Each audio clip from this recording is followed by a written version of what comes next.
Welcome to the Activity Call Live. Now let's hear it for our special guest host, Jake and VeRae Joseph.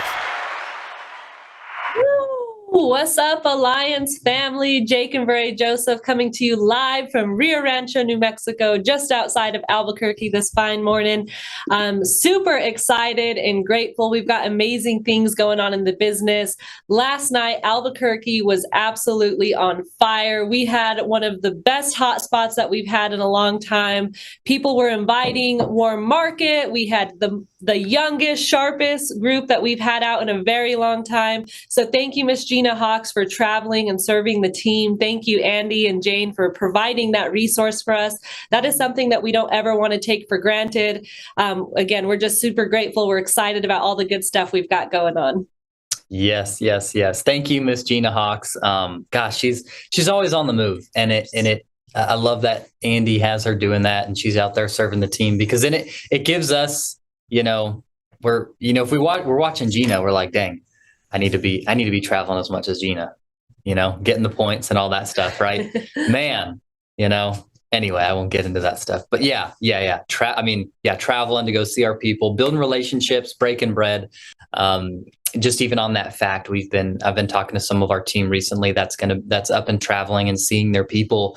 And yes, I know, sometimes we gotta show them the nitty gritty. We gotta train them. We gotta show them the XYZ. We're going to go over some of those specifics, how to approach, going over a couple things, how to approach cold market 3-foot rule, right? We're going to have some of our guests talk about that. We're going to go into the details of how do we approach our warm market, right? We're going to talk about some of the scary and hard things that we know if you can get really good at are going to bring the highest ROI. And so it just like going, and seeing your people, it's so important. I've learned time and time again, just listening to Andy and watching Andy. And I'm sure, Mimi, you can touch on this when we bring you up. But like you were watching Andy work a couple weeks ago, you were traveling with him. But a lot of it is really just, building relationships, right? Mm-hmm. Building relationships, getting really good at networking, getting to know people. Because we know if you can do enough sorting, you'll eventually find the right folks to lock arms with. But if they don't like you and they don't trust you, it's not going to be good. It's not going to be good. So, again, Jake and VeRae Joseph out of Rio Rancho, New Mexico. I guess technically here next week we'll be from Albuquerque, New Mexico. We'll be relocating zip codes, so we're excited for that. But again, super grateful and honored for Andy and Jane allowing us to host this call and talk to everyone here in the Alliance. We always do our best to bring some value, and always excited to talk to the team, right? And wanted to introduce some of our guests, and we're going to jump into some specific things here today. Just again, for those of you who don't know us, myself, I didn't grow up wanting to be in insurance. I love what Gina Hawks says all the time, is she actually grew up wanting to get into insurance. I think that's what she went to school for. I always knew that I was just really good working with my hands, whether it's construction or landscaping or what have you, right? No college degree. I actually did 2 weeks of community college, go Wildcats here at CNM. Figured I didn't want to take, I don't know why, I took accounting classes anyway. But I knew how to work. I knew I could stay accountable. VeRae and I, we had our first daughter.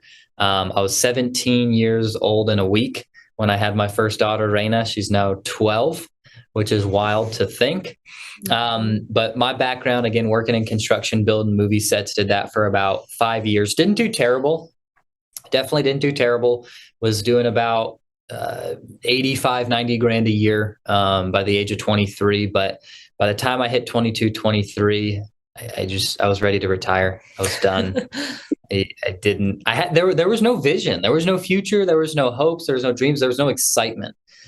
Right. There was no excitement of doing anything anymore. And it just got monotonous. And I knew I had to do it because my family depended on it. But I was always thinking, okay, how can we find something that'll still support our family, but bring excitement, bring some more freedom, and have the time? Because I remember it's a lot different, because to build a business, you need to put in a good bit of work. But it's a lot different when you're giving 70, 80 hours of your time every week to a boss, compared to you putting that in your own business. Like 60, 70, 80 hours a week of putting it into your own business and you're building something for yourself is a heck of a lot more fun and exciting. And there's more, you feel a lot better knowing that you built it for your family than just for somebody else. But that's a little bit of my background. Definitely didn't grow up in the insurance biz. Yeah. And for myself, I have a background in the medical field. So I graduated high school and immediately went to college. While I was doing that, I actually got a couple certificates so I could start working at a doctor's office. I was going to school to become a nurse. That was what I thought my ultimate passion was going to be. I met a doctor that I worked for, loved him. He treated me like family. He also paid me like family. So that was another thing. But that being said, he gave me a little bit more vision, and he said, "Hey, VeRae, you're really good at what you do. I can see you being your own boss one day. Rather than just going to school for, nursing, why don't you go to become a nurse practitioner? Because if you were to become a nurse practitioner, something along that lines, you could have what I have one day." And, I looked at him. He was pretty successful. He drove nice trucks, lived in the zip codes that Jake and I have always dreamed of living in, had horses, a lake house, boats, all of that. So I thought that was going to be my path. Thankfully, a family friend of ours introduced us into this business. When I saw the alliance, I saw a way to get my husband out of his industry that he was in. So, again, Jake talks about spending a lot of time away from home, and there is a clear difference when you're doing it for somebody else versus yourself and your family. But he was leaving the house every morning at about 4:30 a.m. To get to work. He'd work from 6 a.m. to 6 p.m.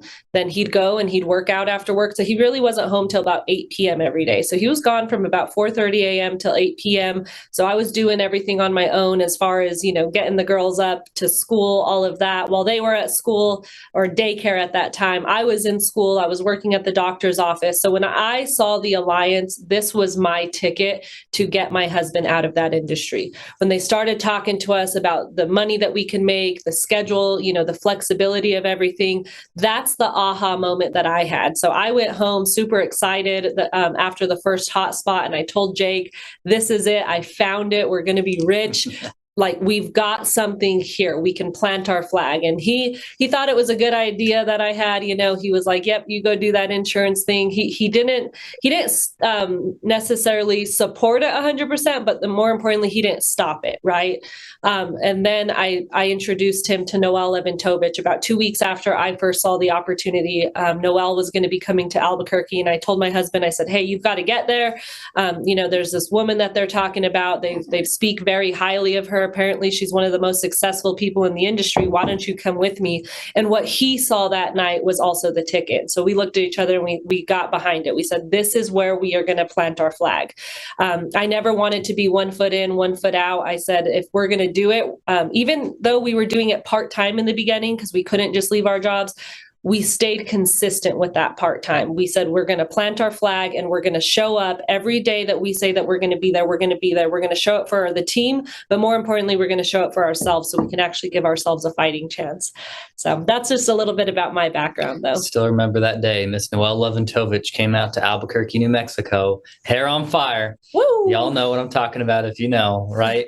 And just, change the trajectory of our lives forever. The things we've been able to do with our girls, the trips we've been on, right, the time we've been able to spend with them, the ability to scale our income, and just knowing like, this is crazy. This is just the start. And being around the association, I love it because it's always just stretched us. Being around the top leaders, being around all of these great people in the business has always just made us just, again, strive for better, being better individuals, always setting our goals out further, bigger goals, right? And just keep growing towards those. But we want to take a couple seconds, introduce some of our friends. For those of you who don't know them, we're going to go in the order of our squares. Miss Mimi Romero, what's going on?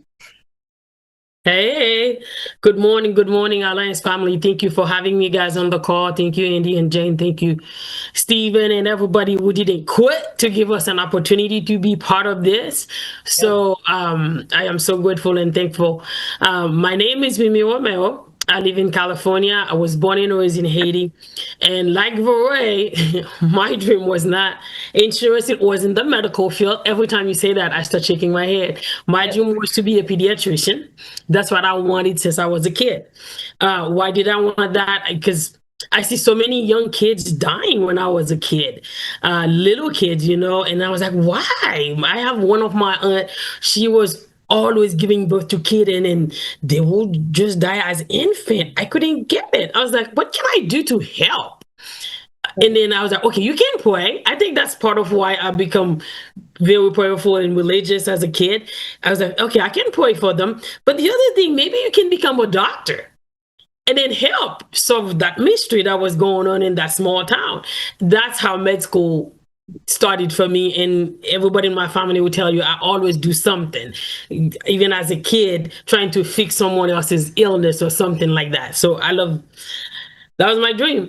So and I started pursuing it when I came here back in 2000. I went to school, double major bio and psychology. So that's where all of that came from, because I wanted to be a pediatrician, and I was told I was good with people. So I come the psychology part of it. But we don't do what we really want to do in life. But I'll tell you one thing, though. I'm happy with the path I'm doing right now, and you guys seem very happy about what you're doing. We're not bitter people, guys. When we said we did not plan to do insurance, we're not saying we were not planning to do insurance. Now we got to do insurance. No, we're excited about what we're doing. Life brings you curves like that, curveball like that, but we are happy and excited to do what we're doing. For me, I was working full-blown therapies, being a behavioral therapy for 12 years, and then life happened. I got into a car accident while I was on the job, become liability, yada, yada. 1 year surgery, not surgery, therapy. My back and my neck is still kind of messed up. But you know what? God is in control. So I got a call from Stephen Davies' office. They say, Mimi, you'd be good with insurance. We're hiring. I said, no, I don't know anything about insurance, Amanda. I don't think I can do that thing. They say, yeah, you can. We'll teach. We have a system. We have a proven system. You follow it, you make money. You have time freedom, and then it's unlimited potential. I like that part. I like both of them because I have kids and I'm a hardworking person. So that's how I get started. And the rest is history, guys.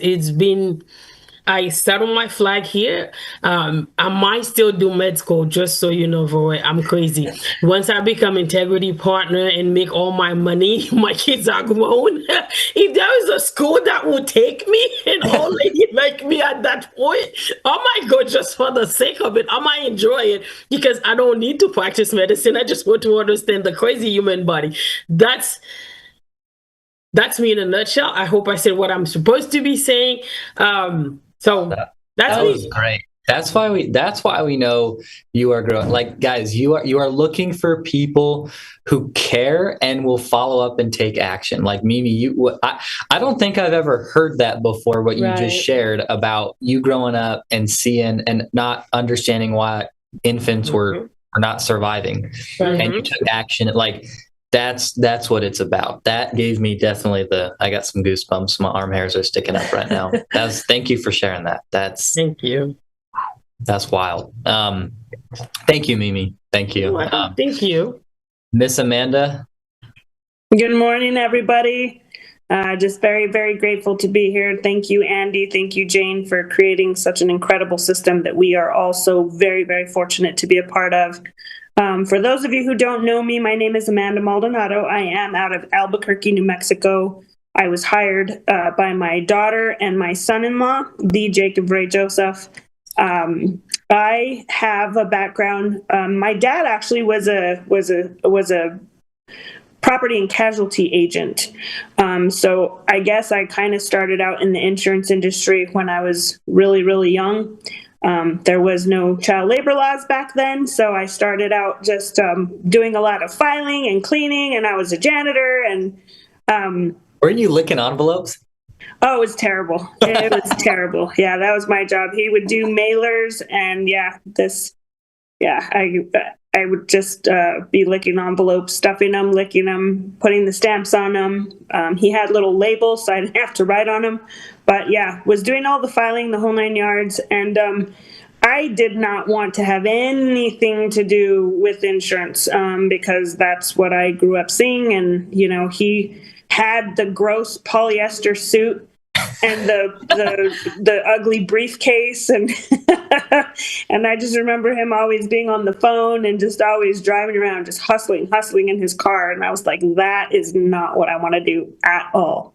So I actually wanted to be a mortician. When I was 12, I was like, I'm going to go embalm bodies. I won't have to talk to them. They're not going to talk back to me, you know? And my dad used to make a joke. He'd be like, oh, you'd be a good mortician, you know, and you'd have a successful business, you know. People are dying to get in here. I'm like, Dad, that's so corny. But yeah, no, didn't end up happening. Instead, I decided to start a family at the ripe young age of 17 years old. And so that started out my adulting career. And as soon as I had my kiddos kind of somewhat situated, I went to college for engineering. And I thought for sure that was the way. I was just after the highest paying profession out there. Didn't care what the work entailed. I knew I had the brains. I knew I had the grit to get through it, and did that only to find out that I absolutely hated it. So then jumped into the self-employment arena, and the techie thing at the time was cell phones. So jumped into the cell phone arena. They were huge back then. It was a pretty good industry until it wasn't. And so just always dabbling, always just looking for the next best thing, you know, some way to just put a roof over my head and my 2 kids' head. I was a single mom, and I just wanted to survive. I wanted to give my kids a life better than what I had. We're always seeking to improve generation over generation. So just always out there looking. So went down a path with cell phones, a baptismal store, a small engine repair shop, and then I got into real estate. And I just remember even my parents telling me, like, oh, you don't want to get into real estate. It's way too competitive. I was like, oh, did they just dare me? So I jumped into real estate, and sure enough, I mean, I was kicking butt, and, you know, my sales were through the roof. I was the centerfold of all the real estate magazines. I've always just known that it takes money to make money, and I've never been scared to spend the money to invest into a business that I see is profitable. So did the real estate thing. It's definitely a roller coaster ride. Things that you just don't have control over. There's just way too many hands in the cookie jar. You just deal with so many people. There's, you know, lenders, title agents, inspectors, appraisers. I mean, there's just so many things that can go wrong that are completely out of your control. So when I saw this at View from the Edge back in April of 2023, I thought it was just way too good to be true. I was looking for the catch. I was trying to find the why I shouldn't do it, and I just couldn't. You know, I fell in love with the people. I fell in love with the culture. But most importantly, I saw a system that all I had to do was apply my work ethic, and I saw that I could get results. So ever since I saw this system, to me, it's been like a game, right? Like, to me, this has been like a game. I actually like to gamble. I'm a gambler. And so, I mean, I'm not a current gambler, but I've been known to gamble. And so to me, this system, it's something that, like, it's like a slot machine that when you put whatever money you put into it, just add a 0, and that's what you're going to get out of it. As long as you're willing to apply the work. So I'm just incredibly grateful that I found this system, because it has just really been able to change my life. It's been able to change my husband's life. It has definitely stretched us as human beings. It has stretched our horizons in terms of our goals. I mean, it's enough to not, I thought when I first got into this, like, oh, I just want to give it a 10-year run, at most. But now I'm like, why in the world would I ever stop? Because it's fun. I like this game. I like this game a lot, and it's a lot of work, but the rewards are just incredible. So just very, very grateful to be a part of the Alliance. So thank you guys for having me on the call. Thanks for sharing your definition of your dad. Obviously, my grandfather, I call him Papa. So you remember the ugly polyester suits and the ugly briefcase. That was when he was launching his business, right? I remember the fun Papa, the boats, the jet skis, the trailers. I mean, the box suites at the games. Taking us to all-inclusive resorts, just letting us eat whatever we want, drink whatever we want. He still does it. God bless him. But I remember we'd be driving somewhere with him, and it was just, always questions. He would play trivia with us, and I would always win. My older brother and my uncle, they didn't give a darn. So I was raking in the cash every trip that we took in with them. So it's funny because you remember him in his beginning stages when you were licking those envelopes. But what I did just want to point out, it's like, that was just a season that he had, right? Because then she grew up, got married, moved out, all of that. And he had that season of growth. So now by the time that I was growing up, he was fun Papa. Right. So I just thought that was interesting to share, because it's like, that's how everybody starts in a way.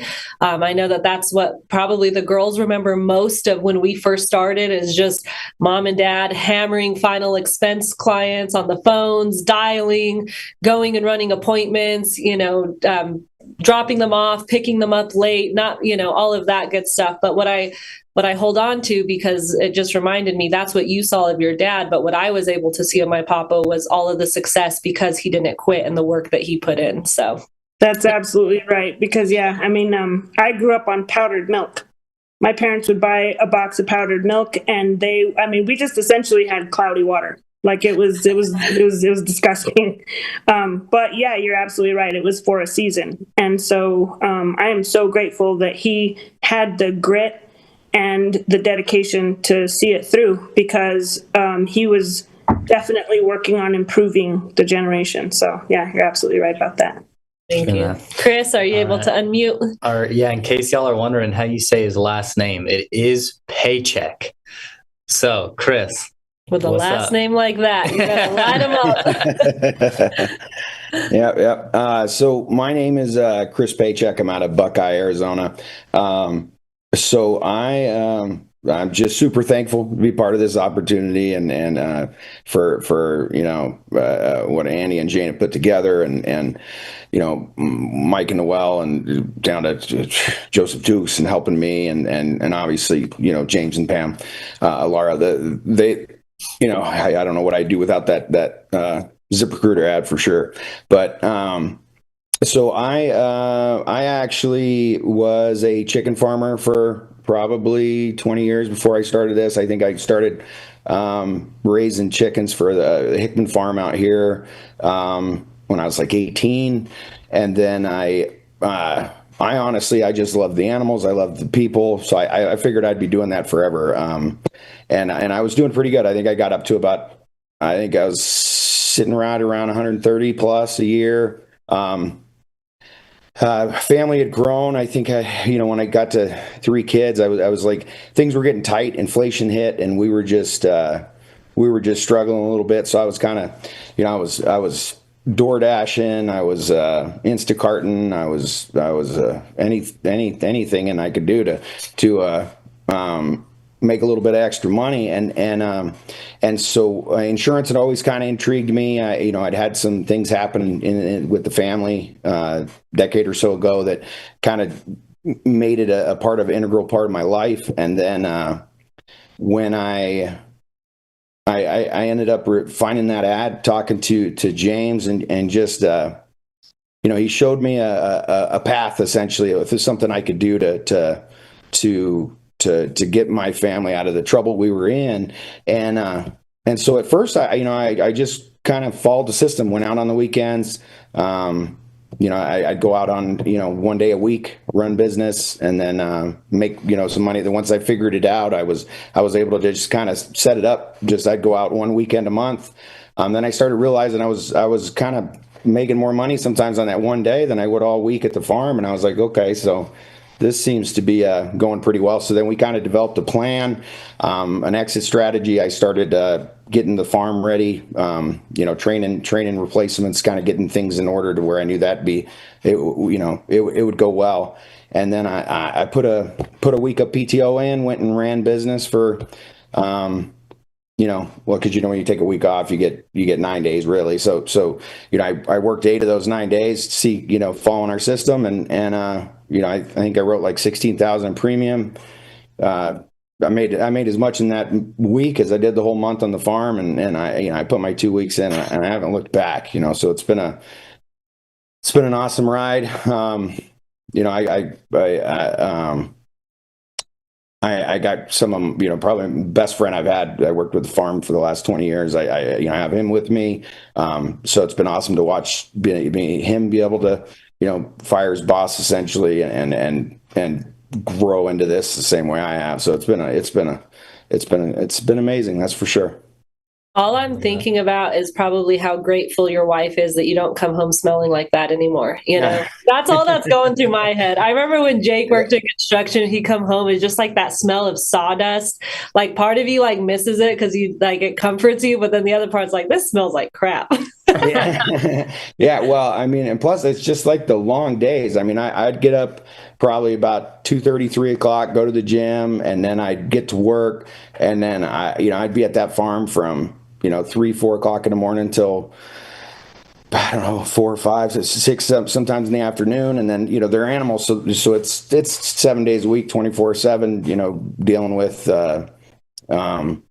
midnight calls, power outages, just never really being off for, the Hickmans were a great family and they treated me really well. I still do a lot of consulting for them and work with, but you're still building somebody else's dream, and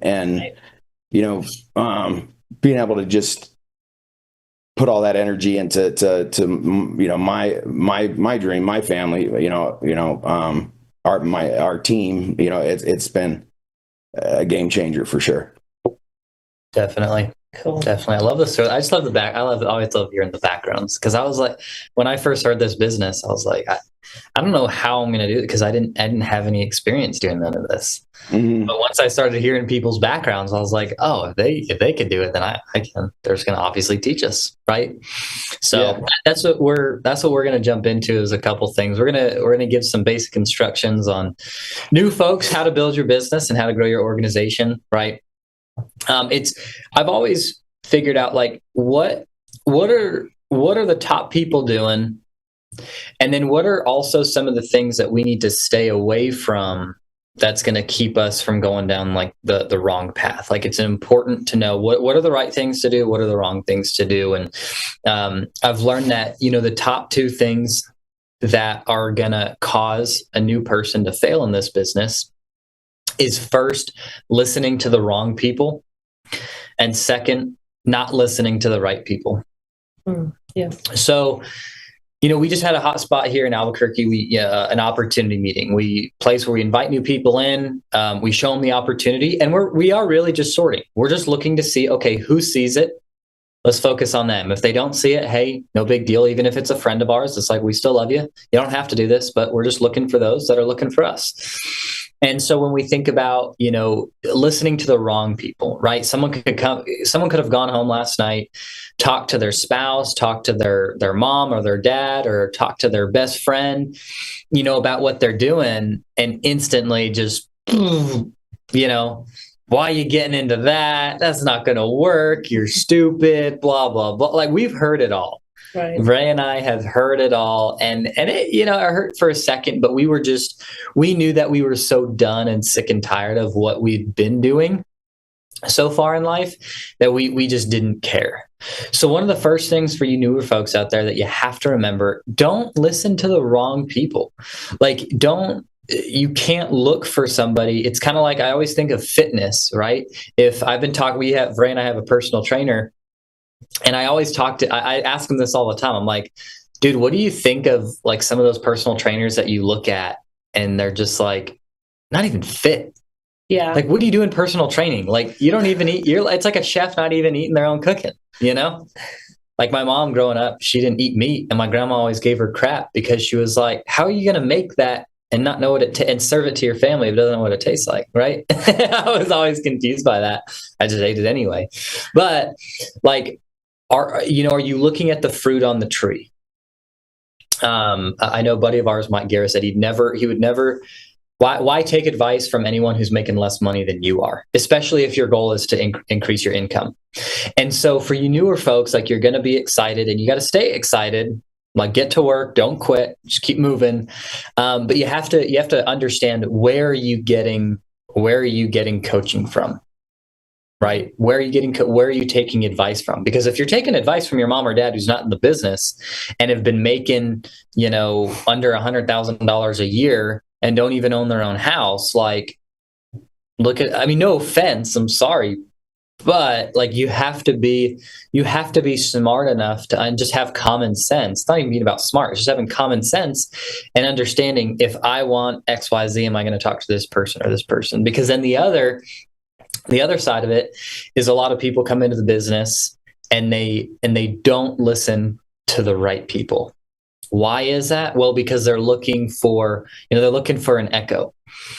I heard Stephen Davies talk about that once. I don't know the exact phrase. Maybe you know it, Mimi. But they're asking around looking for echoes. They're just wanting to. They're not looking for answers. They're looking for echoes. They're just looking for somebody to agree with them, right? And it happens. People fall into that trap because they have someone who. We have the godfather of the agency that we run. Andy Albright has created all this stuff from his basement. And I even kick myself in the butt sometimes. And I'm like, am I staying on the line, right? Am I just trying to reinvent the wheel, or am I just copying as best as I can exactly what Andy has been doing? And I know, I always look, because I can look at my income. Okay, am I making $300,000, $400,000 a month yet? Not yet. But once I am, I know here soon, I'll know that, hey, I'm right damn near on the line. Like, I'm on it now. I know what I'm doing. So understanding, not listening, we have to switch it. Don't listen to the wrong people. Listen to the right people. Look at the fruit on the tree. Look into your growing up line, whoever brought you into the business, and just stick it on that line as close as possible. Now, they're going to tell you some things that aren't really convenient. And it was funny because we were talking, Chris, you said, you think of certain things like, well, some of what we do isn't really hard. But we have to understand, for people who have not been doing it up until now, or didn't know to do it before, we have to understand, some people have never been on an airplane. Ooh. So we got National Convention coming up in January 23rd to the 25th, and we're going to have thousands of people there. We have to remember, like, some of our people that we know we're going to promote this to and get them there so they can grow their business, they've never been on an airplane. So that could be something hard for them.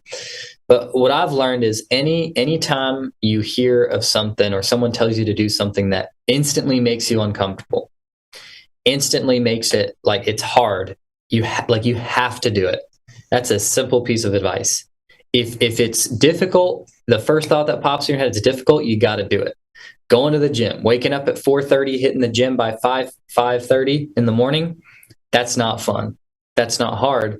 But if you, like VeRae and I, we were with our personal trainer, and we were watching these ladies working out, and it's like, why are you wasting your time? Like, you can't look pretty the whole time you're working out. You got to get sweaty. You got to feel like you're going to hawk a lung and pass out. You got to see stars. If you're not seeing stars, like, that's not good. It sucks. It hurts. It's hard. It's uncomfortable.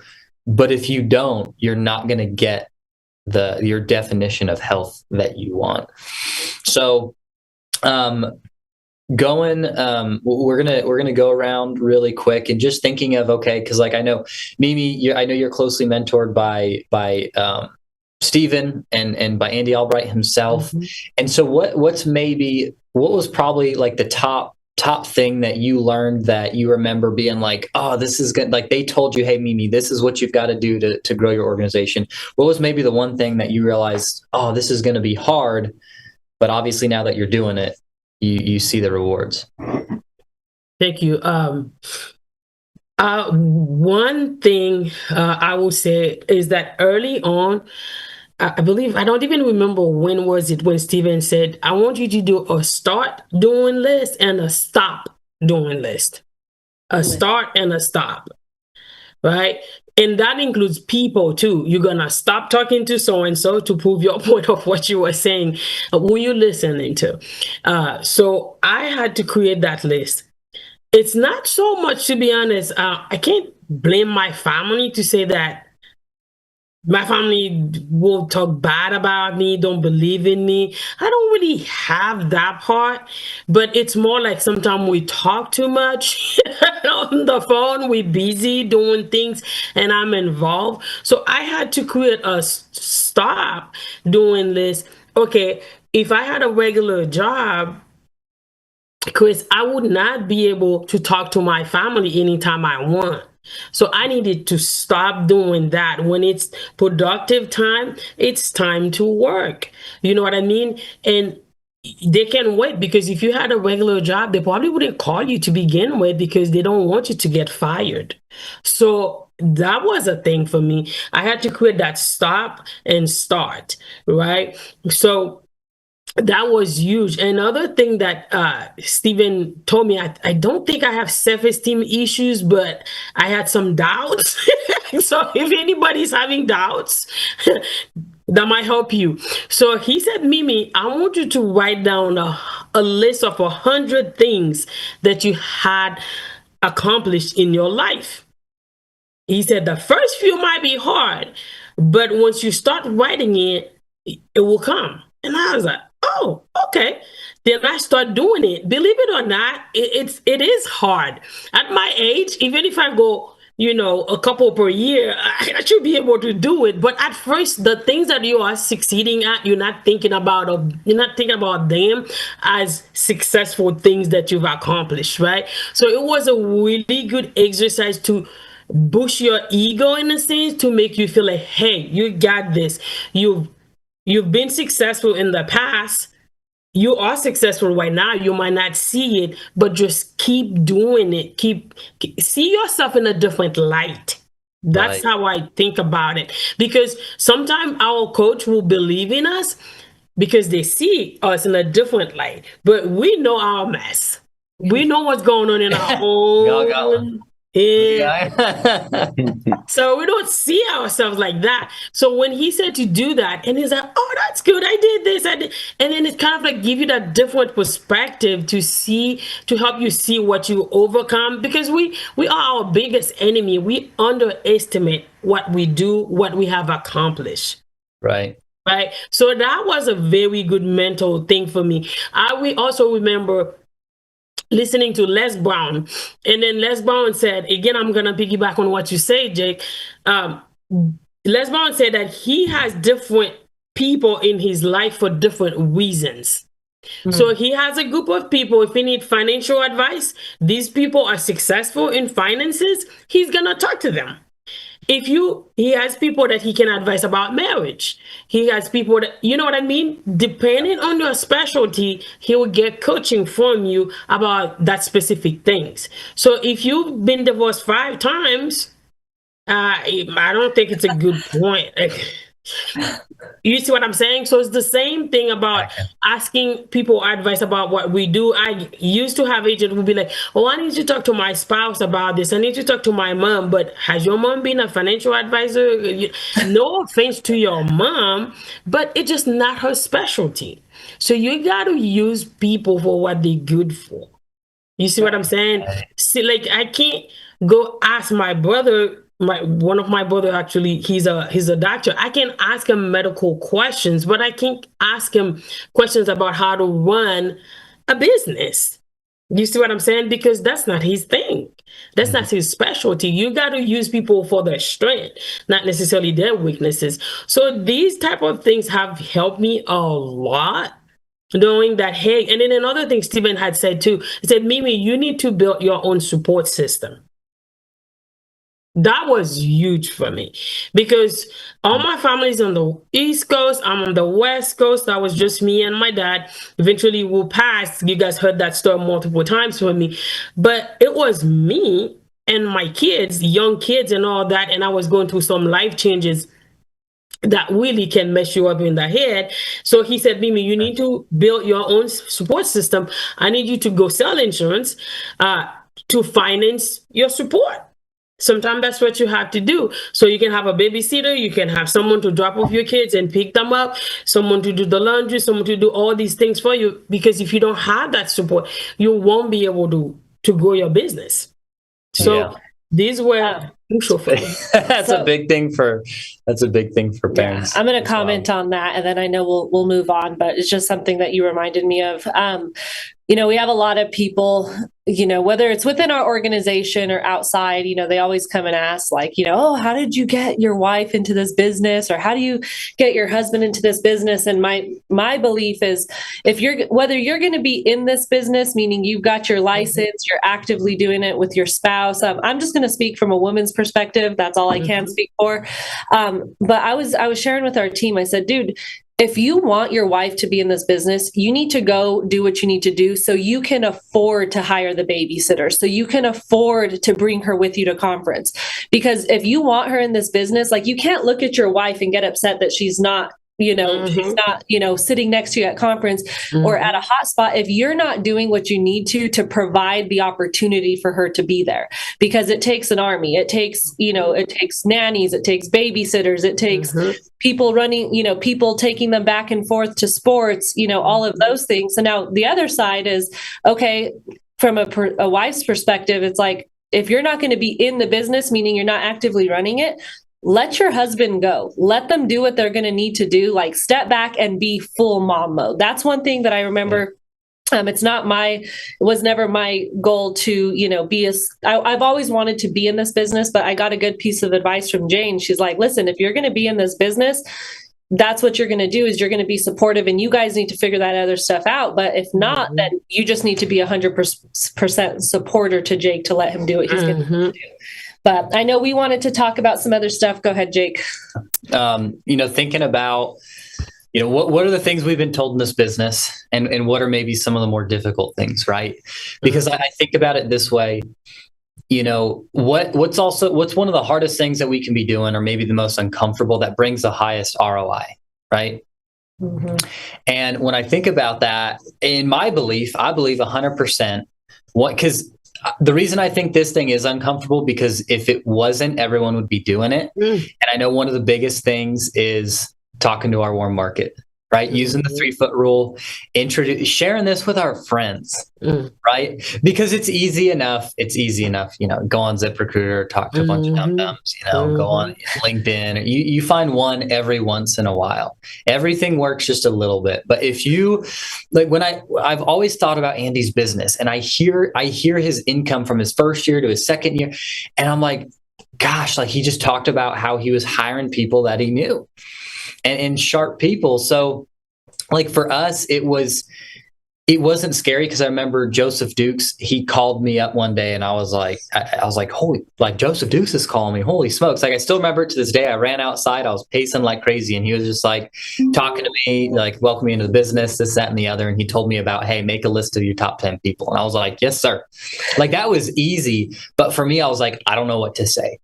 I don't know what to do. Right. I have no idea, like, can you call him for me, is basically what, and he did. And we hired a couple of our first people, and it was fun, and it was exciting.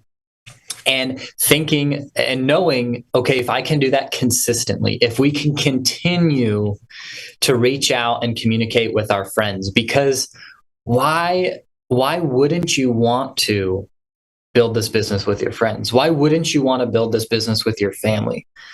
And travel the world and see the beaches of the world together, right? Understanding, like, the way this works. Like, if you could talk to all your friends, and you get one person, and they start doing, they build this business, and they start doing $100,000 a month in premium. Like, definitely possible. People have done it pretty dang quick. And you got a 10-point spread. Like, now you're making over $100,000 a year, just from one organization, from a really good friend of yours. And if they're doing that, they're most likely earning the trips, they're making money. Now you're able to do fun stuff together. Like, we had the best of times with our great friends, Sarah and Pablo, going to a really nice restaurant in town. We love going to nice restaurants now. We're kind of spoiled. We're a little bit bougie. It's okay. We love it.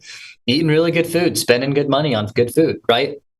And so if we can get, if we can get to the uncomfort level of like, okay, let's talk to everybody we know, because I know it's not the easiest thing. I know a couple of examples for us, and it can be daunting and uncomfortable because we want so badly on the inside when we approach someone with this opportunity. We're excited. We know what it is. We know how great of an opportunity we have. But one of two things can happen. They're either in or they're out, right? But what I'm here to tell you guys is, remember, whenever someone says no, all it means is not now. Okay. So like, perfect example. We had our good friends, Tyler and Destiny, out here in Albuquerque last night.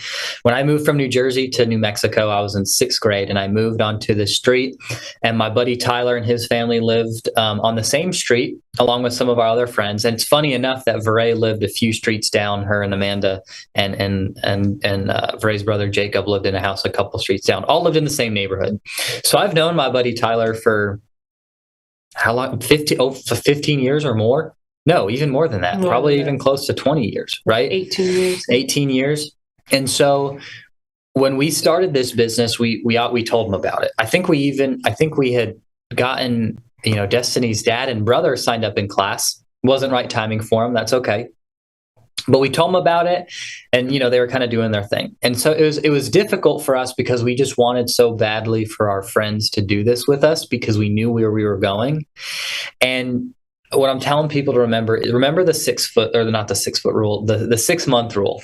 When people say no, it just means not now. And I remember a year and a half ago, I called up Tyler again. I said, "Hey dude, what's going on? How you guys been?" And I was just like, I told him straight up. So it's like, what do we say to these people? Because that is probably one of the biggest things, right? That we don't know what to do is what do I say? Now, we've been doing this a while, right? When I had called them, so I kind of went more into the nitty gritty. But if you're someone who's brand new and you just started, it's like, what do you say to your best friend? What do you say to your family member, right? You just catch up with them. It's not going to be out of the ordinary for you just calling them out of the blue. They're going to answer your phone call. That's the nice thing, is they will answer. Like, that's the cool. You don't have to call a bunch of people and ghost you. Like, they will answer your phone call. And you just catch up for a little bit. How's the family? What y'all doing at this weekend? Blah, blah, blah. And then you just jump into it. Hey, reason for the call, Chris. Man, like, I don't know if I told you what VeRae and I are doing, but we started this new opportunity. I'm really excited about it. They're looking for more help. And Chris, I really thought of you because, dude, I know you've been working at the chicken farm for some years. I know you're hardworking. I know you've got the family you're raising. I know, just like me, you want more time with the kids. And I really want to go over this business with you. I don't have a lot of time right now, Chris, but I would love to get you more info. Like, are you open to something? I know you're working a lot right now, but would you be open to something, right? And I mean, hearing Chris, he said, he was doing DoorDash. And so I would hope he would say yes, especially if he's my friend. I'm going to know what's going on. But here, don't get disappointed when it doesn't go that way.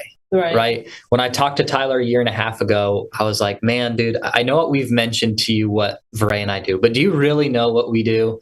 And we went into it, and I talked to him, and, he said, Jake, I appreciate you sharing this, man, but, I'm in a good spot. I actually just got promoted at my job. But he did say this. He said, something happens. I already know I've been wanting to do this with you guys. So something happens, I'm in. And I said, cool, that's all I needed. And then I just started calling some other people. And then actually, as we were flying out to National Boot Camp, VeRae was texting with my buddy Tyler. His wife Destiny is a really good friend of ours too. Sends her a picture. I don't know how they were texting. Let me tell the story. He doesn't even know what happened. Okay. So, but no, so I was texting. So, we follow each other on social media, whatnot. Destiny was actually a really good friend of ours too. We met through one of Jake's other friends. But anyway, so Destiny, she was at literally when the girls were born. She came over to see them at the house. So we've been friends with Destiny now for about 10, 11 years. But anyways, very good friend of mine. We've stayed in contact.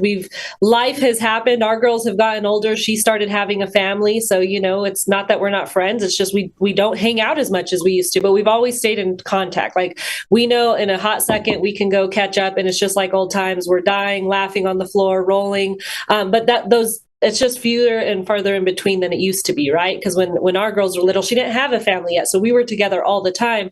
But I was texting her on the way to NBC. She had posted something about her kids, and I'm like, dude, I just think her kids are the cutest. So I texted her. I was like, they look like twins. Anyway, she started texting me back. I was like, whatever, I'm just going to call her because I haven't talked to her in so long.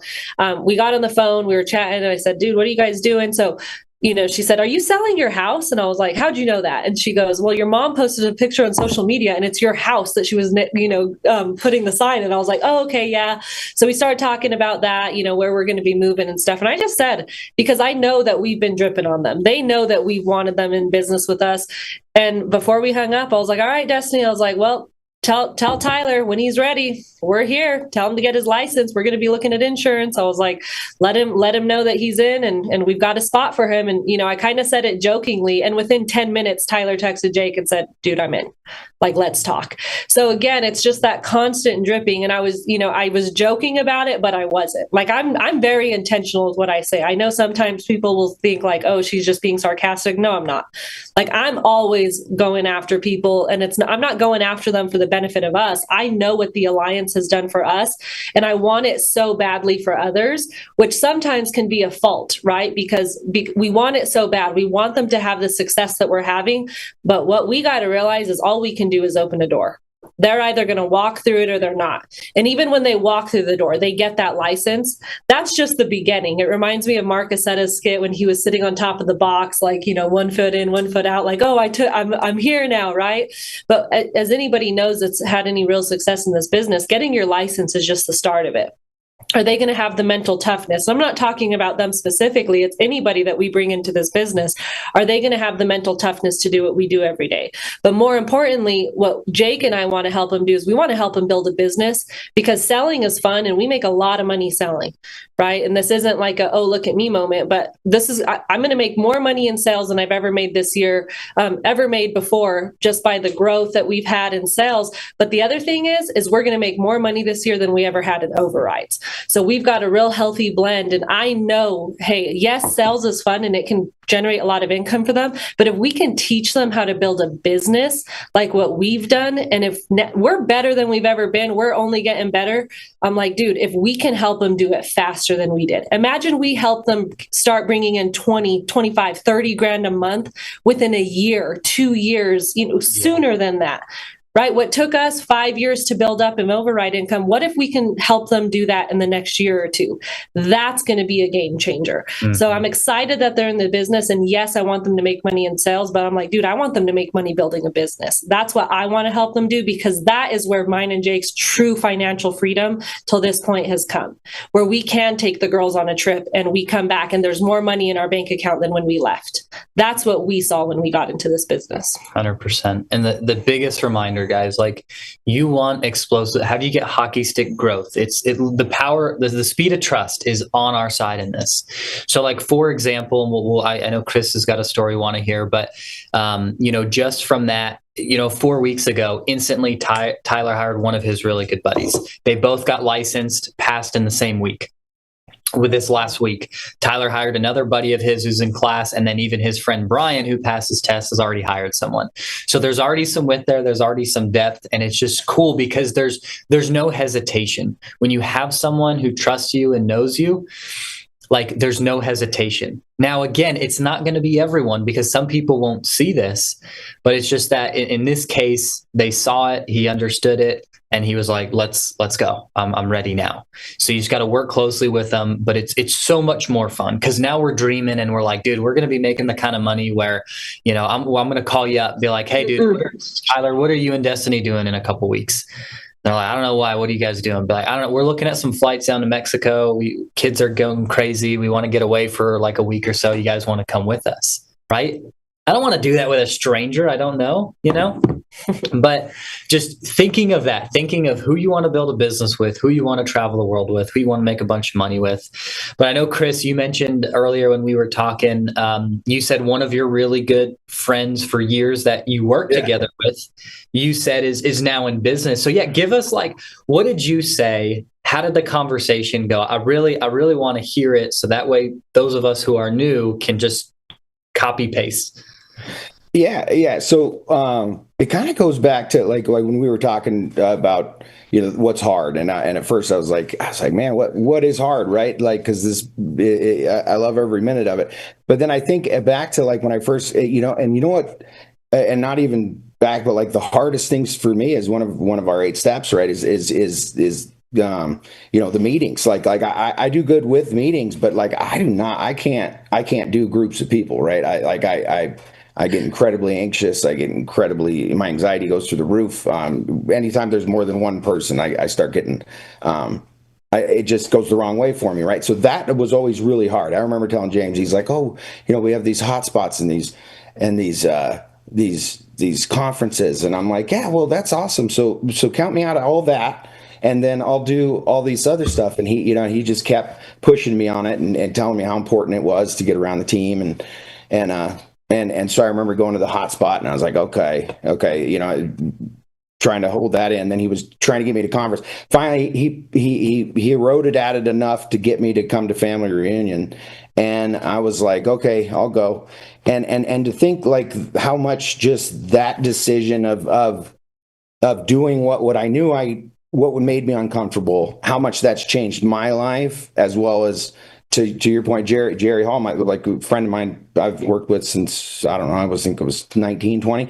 And so, we're, he's probably one of my best friends and lifelong friend, right? I respect him a lot as far as for his leadership ability and just